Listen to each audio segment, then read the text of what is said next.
Today we are going to talk about the topic called as additive manufacturing. The technology is also called as 3D printing. There are multiple names of the technology. It evolved from being called rapid prototyping to rapid tooling to layered manufacturing to additive layer manufacturing. Eventually, the committees across the world, the scientific committees, decided to call it additive manufacturing.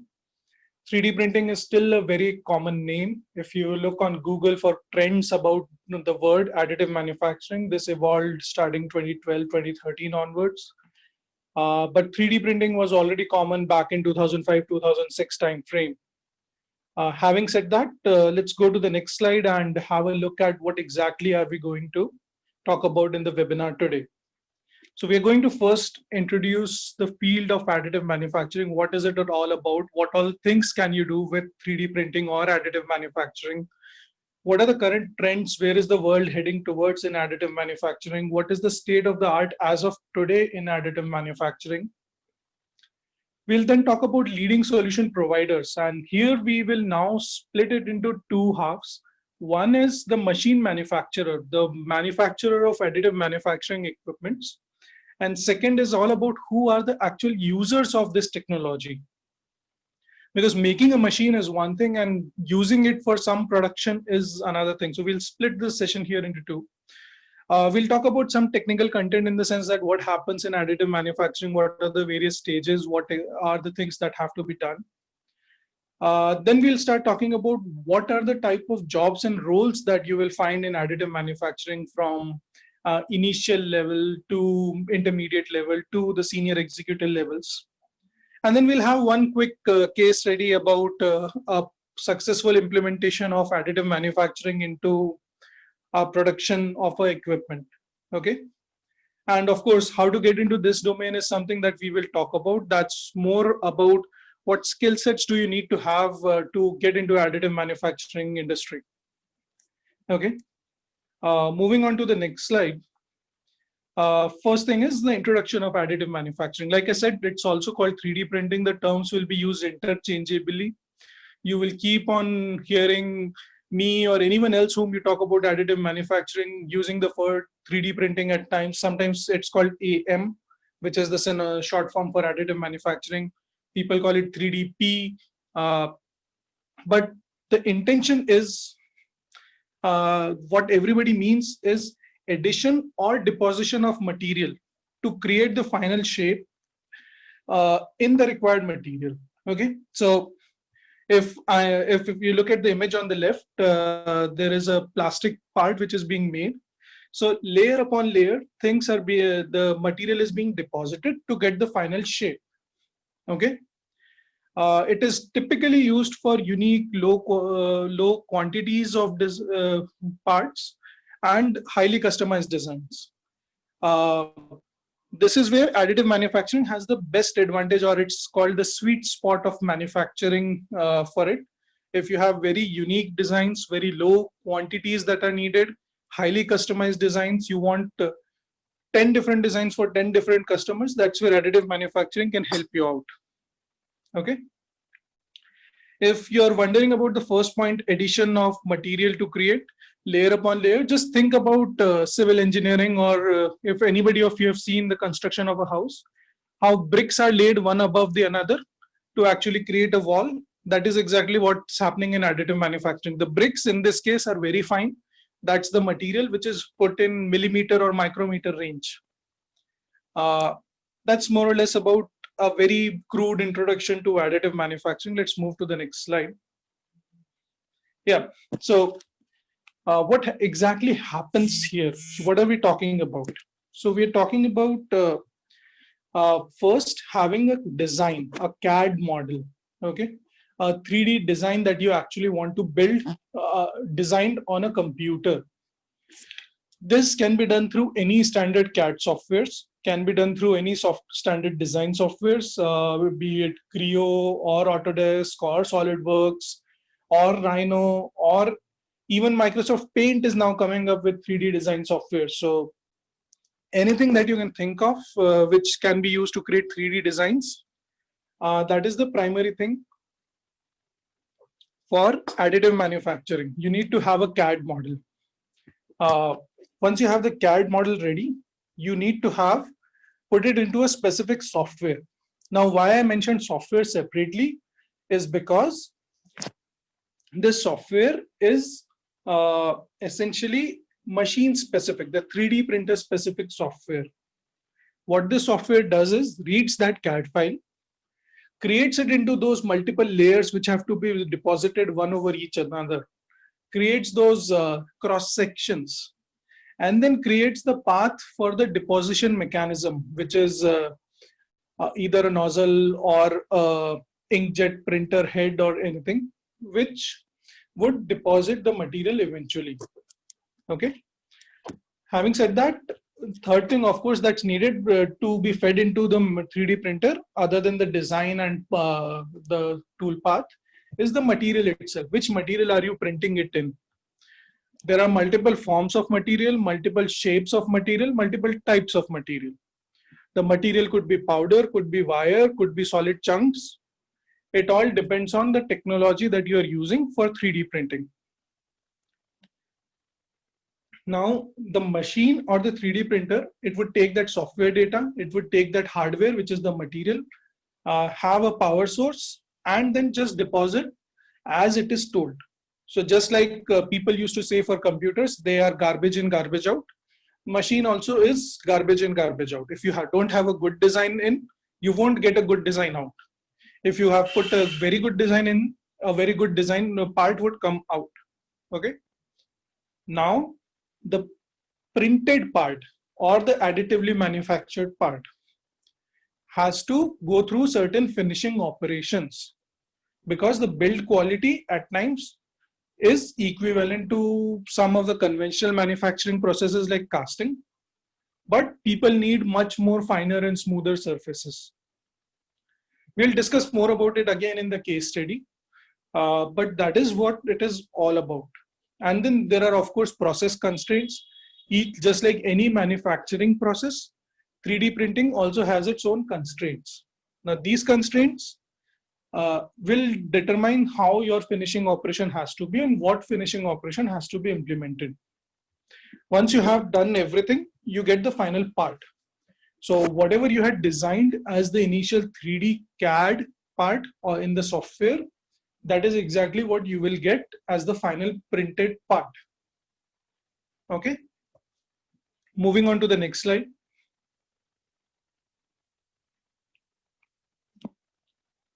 Yeah. What are the current trends? Where is this technology being talked about? Like I mentioned earlier, it is unique, customized, low volumes, highly unique parts, very low quantities.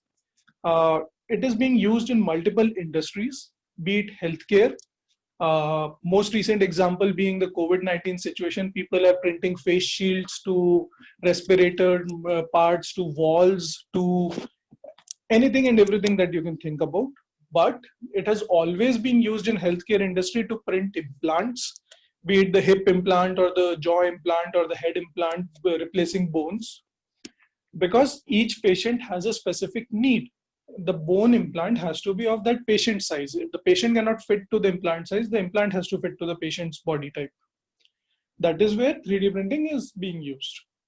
When I talk about transportation, it's anything and everything that you can think about which is moving equipments. So aircrafts, the volumes are always low. You don't produce 1 million aircrafts a year. You produce a few hundreds a year. And that is where the volumes or the quantities needed are very low. That's where 3D printing is being adopted very rapidly and very quickly. You talk about automotive sector, you will find BMW, Volkswagen, any other company that you can think about are adopting 3D printing. This helps them on multiple things. We'll talk about the uses. And then construction industry, of course. I'm pretty sure most of you would have read about or heard in the news that Dubai has 3D printed an entire city or an entire colony or residential apartments. That's happening. People are 3D printing bridges now. Most important adaptation is in manufacturing industry. People are using it to make tools, jigs, fixtures. People are using it to make final parts. People are using it to make sub-assemblies. Okay. And of course, machinery, which means you talk about the construction equipments or agriculture equipments like harvesters and tractors, subcomponents of those, be it valves, manifold, connectors, any pumps, anything that you can think about, gearboxes, differentials. People are trying to use and leverage 3D printing for making better and faster equipments, more efficient equipments, or suit their need for very low volumes or very low quantities of production. Okay. And like I said, these are the industries in which it is being used. What is it being used for? Final products. Like healthcare industry uses it for making final products. Healthcare industry also uses it for trial parts, prototypes. Doctors before surgery want to print a small replica of the situation and try to practice it, whether they can access that specific body part or not before the surgery. Like I said, in manufacturing and machinery, tools to assist manufacturing. It could be jigs, fixtures, holders. It could be, if you're talking about casting, it could be the sand mold, which is 3D printed. If you're talking about injection molding, it is the injection mold, which is being 3D printed. If you're talking about die casting, it's again the die casting mold, which is being 3D printed. And another unique application that's actually coming is repair of parts. Imagine a scenario where you have equipment, or let's talk about a more practical scenario. You have vintage cars.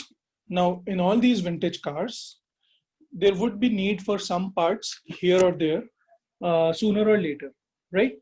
So think about it. The vintage car production has been stopped. It was more than 15 to 20, or actually 25 plus years since the production has stopped. The spares would not be available. Now you need to keep the car in running condition. You need to have specific design of a part. If you can design it into a software, just you have to print it and put it into the car, and the car would again be working back. That's called repair of parts. Okay. So we talked about the industries and the uses. Let's go to the next slide and start talking about some of the state of the art situations where it is being adopted now. So the image on the leftmost top left you see is a heart. That's a 3D printed heart that has been printed in a lab. People use the tissues to culture the actual tissues from heart and then started printing it. This is still experimental because it has not been put into a human body, but these are the things which are being tried out about human heart. People are trying to print livers, tissues, everything around it. So that is where this is a state of the art. It's not yet commercially available, but this will soon be a commercial reality.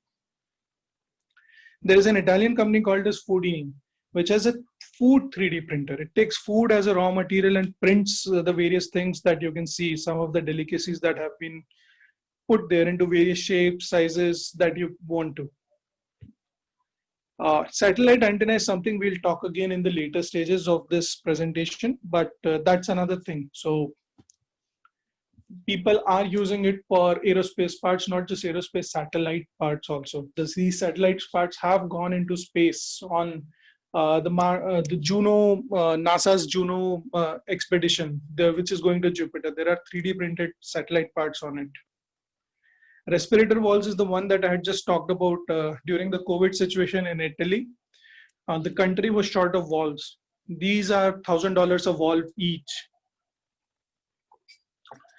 Because of the shortage, some of the engineers there actually 3D printed them and it worked.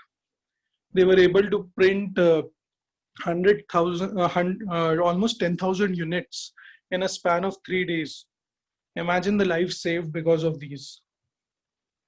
And of course, there is a company in US called as Local Motors, which has launched a car called Stratty.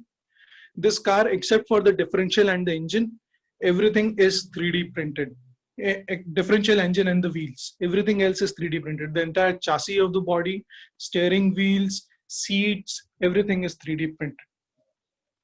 Now imagine the potential of this technology. These are the things which are state of the art. Now let's talk about some of the leaders in additive manufacturing and what are they doing. If you can go to the next slide, please. Yeah. So leaders in additive manufacturing.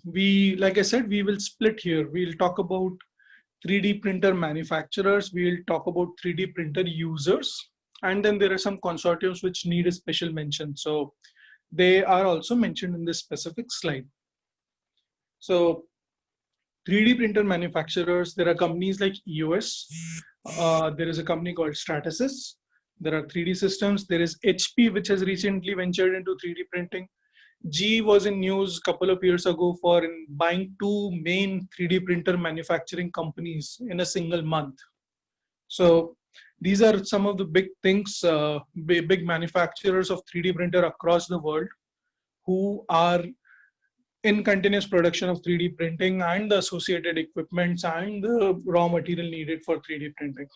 So, and they're not limited by material or technology. Some of them specialize in a certain materials, others specialize in other materials, some specialize in specific technology, others have a broad spectrum. Okay. Let's talk about 3D printer users. NASA is one of the earliest adopters. NASA was the one who essentially is trying to print parts even in the International Space Station. Imagine right now you have to have one spare for each of the components for the in the International Space Station. In case there is a damage, there has to be a replacement right then and there. Instead, we also know that some of these components are not used for many years. They're just lying down there. And one fine day you need it within a span of few hours and you need it then and there itself. So instead of carrying all these pairs which you from Earth to space and then storing them in International Space Station, NASA instead has put a 3D printer there, and that 3D printer will print the tools as needed. You don't really have to know which spare is needed. You need to know the file, the computer CAD file of the spare.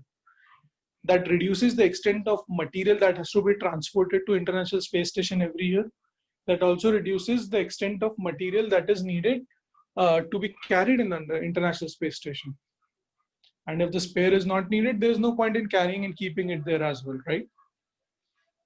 GE is one of the big companies because of which metal 3D printing actually became famous.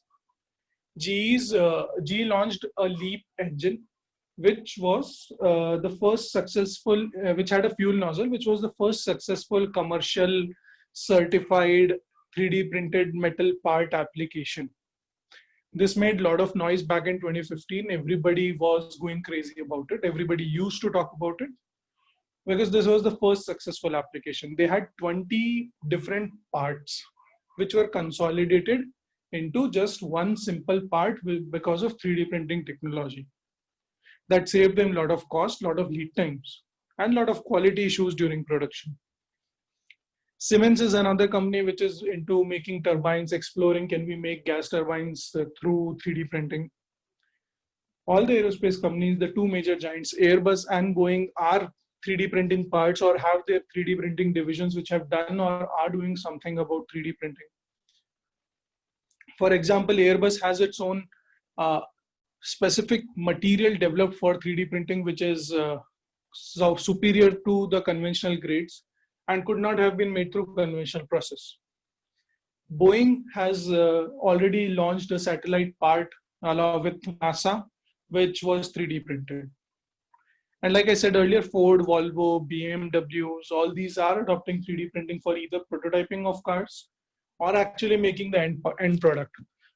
Volkswagen had a gear shift knob 3D printed in all the cars in Germany starting last year, working with HP.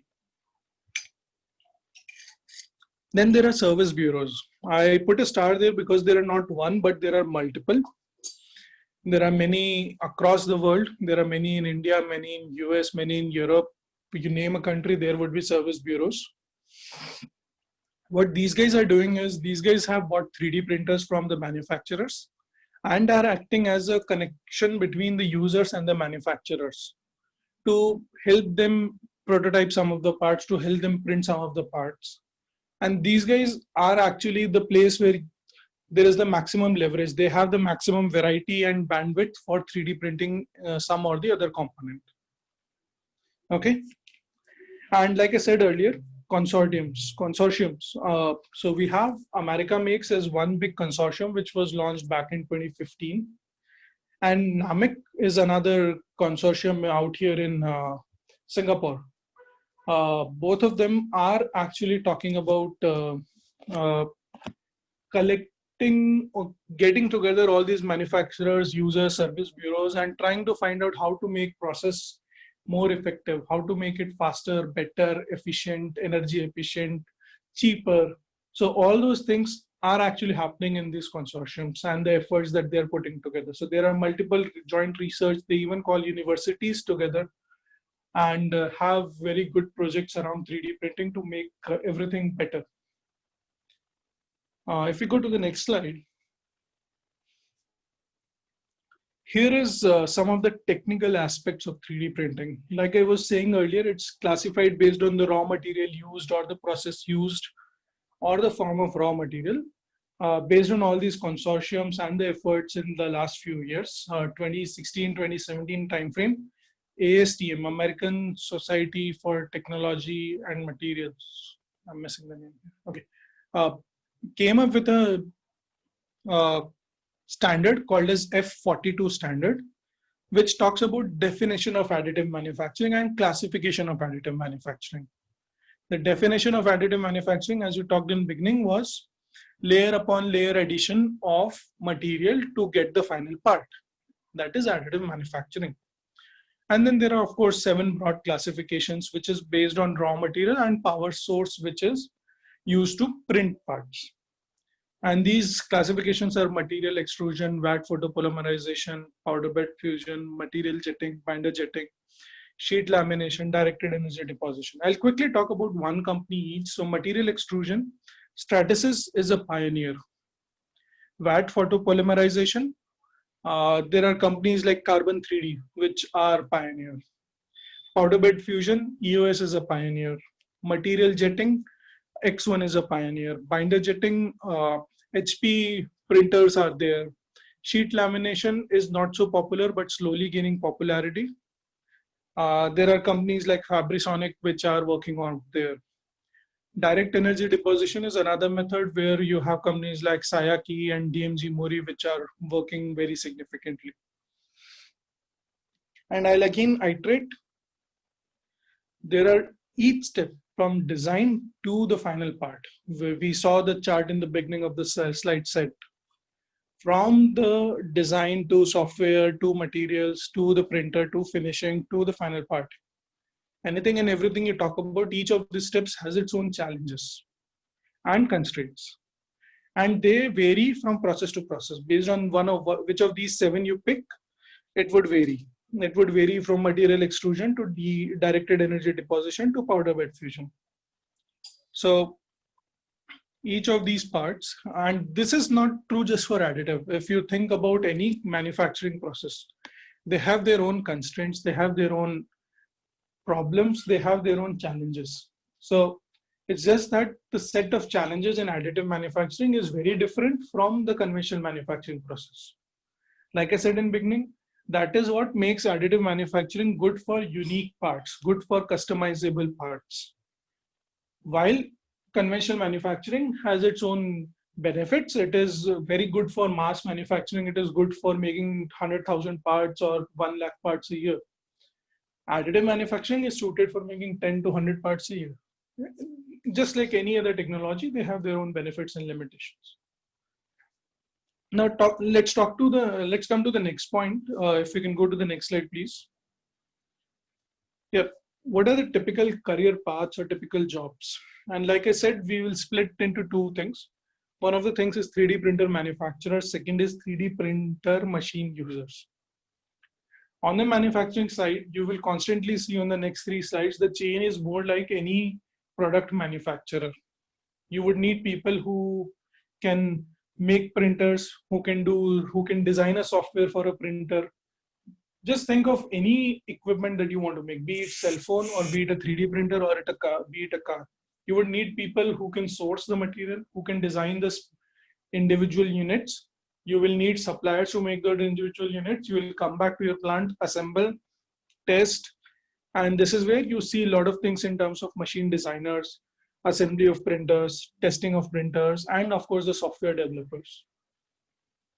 If you remember, again, circling back to the flowchart in the beginning, every design has to go to the printer specific software. And that's why software developers become a very critical role in this case. When we talk about machine users, think of a shop floor, think of a factory where the machines are already there.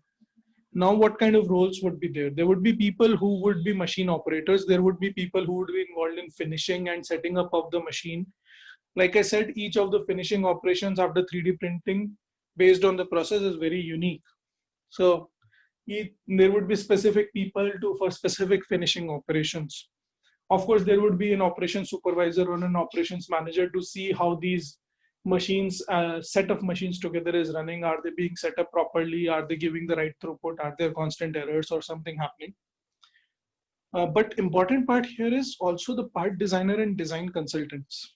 So one of the phrases that's commonly used for 3D printing is, with 3D printing, complexity is free. Design complexity is free, which means you can design the parts, okay, according to your free will. You don't have to live with the conventional manufacturing challenges. There are different challenges here, but some of the conventional manufacturing challenges are gone.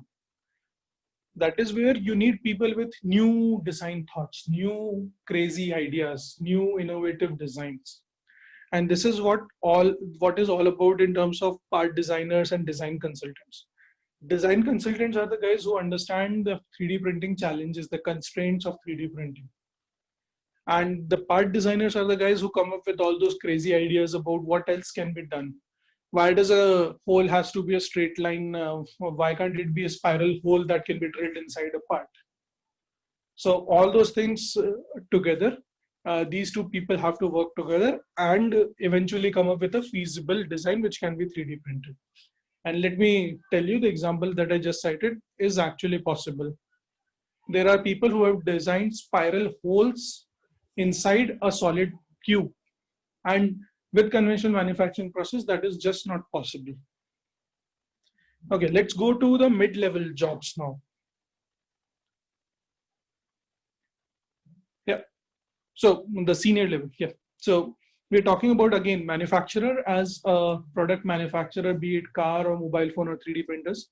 We'll need architects and designers who know the system level thinking, who understand, okay, my extruder nozzle to the CNC controller to the motor shaft weight, what motor shaft fatigue life, what are my limits, what would affect what, if I change the motor power, what happens. People with that level of design and knowledge, people understanding electronics and mechanical both, people understanding material science also to certain level. That is what you need for manufacturers. And of course, there would be people who would be into core sciences, people who would do just process optimization to understand how do I make this process faster? What parameters in my machine do I need to change to make it more efficient? To give you an analogy, each of the cars that is on the road is designed for specific fuel economy at a specific gear ratio. So the engine speed at what RPM should it be running, at what gear, is designed on those efficiencies. Now somebody would have studied those. In 3D printing, that study is yet to be done. Where is my sweet spot? Where is my best efficiency or the maximum output with the highest quality point? That is where all these process optimization guys come into role. The material guys have to constantly, one, prove that you can consistently prove material of good quality. And at the same time, you also have to prove, find out new materials. You have to find out new materials. Think of, if I can print steels, why can't I print copper? If I can print copper, why can't I print gold and silver? So those are the questions that these material qualification and material designers actually have to answer. And they have to constantly experiment on the machines to verify and validate these new materials, that we can consistently produce these materials from the 3D printers. Talking about machine users, again, like I said, operations manager who is overseeing all these multiple printers in your setup. There would be people for process optimization here also who would say, okay, you know what, the manufacturer has designed it for a specific print speed and a quality, but I am okay to compromise on quality, I need speed. Or I am okay to compromise on speed, but I need better quality.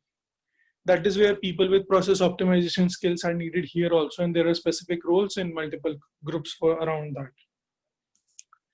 And then, like I said, design consultants and trainers. So people who can teach others how to think crazy, people who can teach others what are the possibilities of 3D printing. That is something which has to be taught. That is something which has to be understood. And there are specific people for that. Just like in manufacturing, you have design for manufacturing experts. That's what in 3D printing also, there are people called design for additive manufacturing experts. Then there are, of course, quality managers who would ensure that overall throughput of the input material, output parts, everything is in the right standard. And there are tool room heads and the positions around that start coming up. So it's not just the printer, but you would have finishing operation equipments also. You would have conventional manufacturing equipments also. Many companies have 3D printer in their tool rooms, along with the rest of the conventional lathes and CNCs and milling machines. Now that's your tool room heads is something which a mid-level or a senior level person can become. Talking about the top roles again, it's actually a global role that we are now starting to talk about.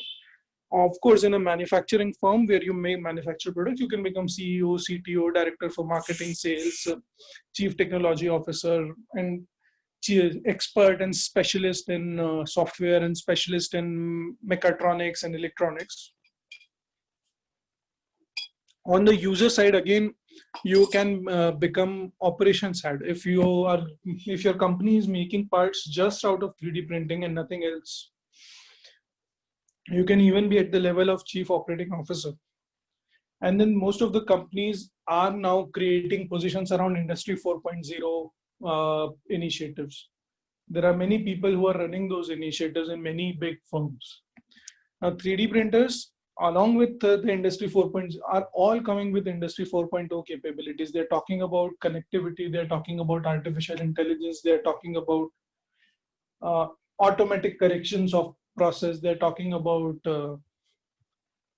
automatic sequencing of parts, what's next to be printed, can I discard it, automatic quality checks. All these things are slowly being enabled in all the 3D printers across the world. So there are special positions around that people can take care of. And then of course there are R&D heads and plant managers. So from a tool room head, you can become a plant manager. There are of course R&D heads who would work upon, can I develop new materials? What are the new parameters I should work upon? Can I design new parts? I have very crazy designs which would be highly efficient. Can they be 3D printed? So these are the guys who can become even R&D heads as well. So what skills do you need is the last slide that we have. And let's have a look at that. So, oh, sorry, I forgot. There are case studies that we have to talk about. So this is a specific case study of a 3D printed satellite antenna. Like I said, Boeing and NASA worked together to make this part and launch it. Now think of it. There was requirement of only one piece. There was requirement of only one unit to be put into the satellite and launched into the space. And it had to be in a specific metal grade, which was talked about between the manufacturers. So you need a metal 3D, the companies came together, thought about it, they decided to print it through metal 3D printing. Advantages, unique shape, lightweight, and still best way and the most economic way to produce because only one part was needed. So moving on to the next part, next slide, you would again realize it that material was fixed as titanium. This was as per the specification of the rest of the satellite parts and equipments and joining methods. And with the material, we knew that, okay, 3D printing can do it. There is only one unit needed and there is very complex shape involved. If we go through conventional manufacturing process, the lead time would be high, the print time would be high, and the lead time would be high, the finishing time would be high. The conventional manufacturing would need multiple operations, multiple steps. Instead, 3D printing would offer all of them in a single go. So Boeing had past experience in 3D printing, and they chose that experience to print this antenna part. Okay. So moving on to the next slide, you'll realize that the goal for the team again was to minimize the weight, maintain the efficiency of performance for the part. To minimize weight, what is the obvious thing? You put material only where it is needed. Where it's not needed, there should be no material. Okay. So just think of car wheels. There are rims. That's not a solid disc at the car wheels, because they have put the material only as much as it's needed. Now, same thing was true for this specific part as well. Now, conventional manufacturing process, like I said, can't remove material from internal regions where you can't even have your tool bit, drill bit access, or you can't even have your parts, the machine tools access those corners. In 3D printing, like I said, it's layer upon layer, so you can always have any internal feature what you want. And then they used an optimization software where they eventually came up with the final design and geometry. If you go to the next slide, it's all about printing now. Like I said in the beginning, once you had the design ready, you put it into the printer software, pour in the titanium powder, put it into the printer. Then the printed part had to be finished. You have to get those certain specific things like threading or holes or some other things which were not printed earlier. Those were all done. The surfaces were made smoother where it was needed. Now, the printed part went through series of testing, which was dimensional tolerance checks in terms of how many microns is it off from the actual intended design. There were inspections for cracks. You can do both NDT inspections and destructive. In this case, it was all NDT. They did all the deflection tests in terms of, okay, if there is load, will it deflect in the way it is intended to be? What did it break? Did it not break? And then finally assembled. Now this part, like I said, is going to Jupiter right now. It's on its way. It was a successful launch, and it's something which is going forward, being used commonly in the industry now. That brings us to the last part of the session, which is all about what skills do you need to have. If you can go to the next slide, please. Like I said, the primary thing in this specific industry is mechanical design and manufacturing. You need to know design optimization, conventional machining process, because that will tell you what are the constraints. That will tell you what are the designs that are feasible and possible. There are, of course, people who need to be industrial designers, who need to be those come up with those crazy ideas, but I'm pretty sure there are enough mechanical engineers with that kind of skill to come up with, challenge the status quo. Why a specific shape has to be the way it is? Why can't it be something different? And then there are now optimization softwares also coming up to assist you, but that is one primary skill that you need to have. Second skill that you need to have is material science in terms of knowledge of metals, polymers, tissues, or bioengineering if you have material joining processes, because that is something which is critical for 3D printing. In this case, you're joining material layer upon layer. And either you would be working with metals or polymers or both. I'm not saying that these are the only education sets or you need to have both of them, but you need to be good at one and aware about the other set. I skipped here electronics and computers and robotics because more and more universities are now teaching all these soft subjects in mechanical engineering as well.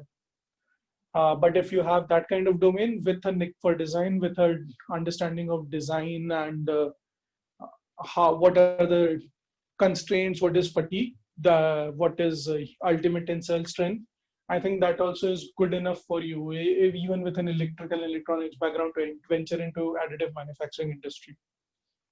Okay.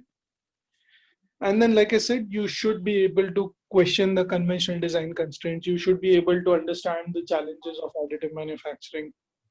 You should be able to identify what needs to be done. You should be able to question any given design, why this design has to be in a specific manner. Okay. That's the mindset that is needed. That's not something an education can provide you. Okay. And then where will you get some of these experiences? So many universities and companies have internships where you can learn about 3D printing setup, 3D printing operations. And most of the at least most of the universities in India have at least one 3D printer. Typically a polymer one. There are many metal printers also available across Indian universities. Same is true with most of the universities in US and Europe. And then there are many companies offering internships at where you can learn about setting up a 3D printer, operations of a 3D printer, what needs to be what is designed for 3D printing kind of stuff. Okay. And this experience is very enriching. You will actually learn many things which can be carried forward whenever you get into a job somewhere. And there are many tool rooms where there are huge demand. There are companies which need people for design for 3D printing. There are companies which are looking for operations of 3D printers. There are companies which are doing some materials research. And then there are, of course, not just companies, but government research labs across India which have multiple opportunities as such. There are, what do you call it? Tool rooms across India which are doing this. Like I mentioned in the beginning, there are service bureaus who need all this efforts, and there are multiple avenues where you can go and get this experience.